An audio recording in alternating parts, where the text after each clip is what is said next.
नोएडा से महज 50 किलोमीटर की दूरी पर यमुना एक्सप्रेसवे के पास रबूरपुरा कुछ दिनों पहले तक एक सामान्य कस्बा था, बिल्कुल पुराने देहाती कस्बे जैसा।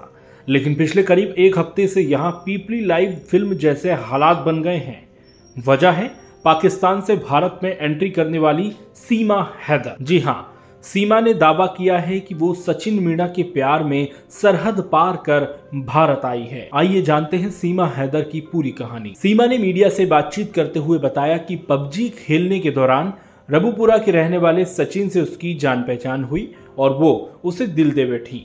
इसके बाद वो अपने 4 बच्चों को लेकर अपने प्यार पाने के लिए पाकिस्तान से भारत आ गई और सचिन के साथ रहने लगी।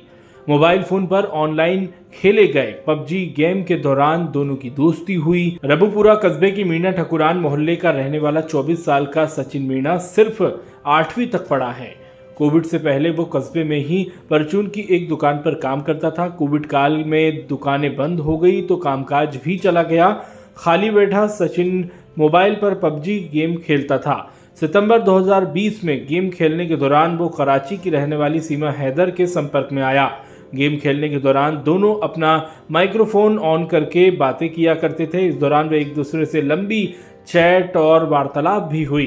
रोजाना 3-4 घंटे वे गेम खेलते और एक दूसरे से बातचीत करते। कराची की रहने वाली सीमा हैदर शादीशुदा है और उसके 4 बच्चे हैं। मामले में सामने आया जासूसी एंगल। सीमा हैदर के भाई और चाचा दोनों ही पाकिस्तानी सेना में हैं। इस एंगल पर भी एटीएस पूछताछ कर रही है। एटीएस की जांच सीमा हैदर के पासपोर्ट, उसके आधार कार्ड और बच्चों से जुड़े दस्तावेजों के इर्द गिर्द घूम रही है। इसी को लेकर सीमा हैदर से एटीएस ने कई सवाल भी किए हैं। साथ ही एटीएस ने अब तक की जांच में ये सामने पाया है कि इससे जुड़े कई दस्तावेज पाकिस्तानी हैं और उन दस्तावेजों को भी जब्त किया है। एटीएस सीमा हैदर और सचिन के काठमांडू में मुलाकात और वहां होटल में रुकने के तमाम सबूत भी इकट्ठा कर जांच करने में जुटी है। इसके साथ ही नेपाल भी एटीएस की टीम भेजी जाएगी ताकि वहां से भी और सबूत जुटाए जा सकें। एटीएस को पाकिस्तानी दस्तावेज मिले।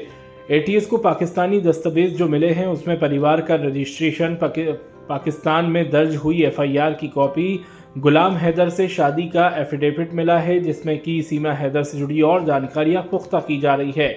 एटीएस को जो गुलाम हैदर के द्वारा दर्ज कराई गई एफआईआर की कॉपी मिली है उस पर पाकिस्तान से गायब होने के बाद जब सीमा से गुलाम हैदर का संपर्क नहीं हुआ तो उसने इसकी सूचना खैरपुर में अपने पिता को दी। सीमा हैदर के गायब होने की सूचना जब उसके ससुर को मिली तो उसने कराची पहुंचकर पड़ताल की, जहां पता लगा कि सीमा हैदर बच्चों के साथ सामान को एक किराए के मकान में रखकर गांव जाने की बात कहकर गई थी। इसके बाद उसके ससुर ने गांव जाकर जांच पड़ताल की तो पता चला कि सीमा वहां भी नहीं पहुंची, जिसके बाद उसके पति गुलाम हैदर लगातार उसकी तलाश में लगा हुआ था। लेकिन सबसे दिलचस्प बात यह है कि जिस तरह से पबजी वाले प्यार की बात है सचिन के साथ भारत में रह रही है सीमा हैदर ने बताई है, ठीक उसी तरह से सीमा ने पाकिस्तान में अपने पति गुलाम हैदर से भी प्रेम विवाह किया था। सीमा हैदर और गुलाम हैदर दोनों फ़ोन पर बात किया करते थे, जिसके बाद दोनों ने शादी का फैसला किया और शादी भी कर ली। सीमा हैदर ने गुलाम हैदर से शादी करने के लिए अपने घर से वो भाग गई थी। शादी के रजिस्ट्रेशन एफिडेविट में सीमा ने अपने परिवार पर ज़बरदस्ती करने का आरोप लगाया था। अब शादी का एफिडेविट सामने आने के बाद सीमा हैदर और गुलाम हैदर पाकिस्तानी फैमिली रजिस्ट्रेशन, चारों बच्चों की डिटेल की पड़ताल करने में एटीएस जुटी हुई है।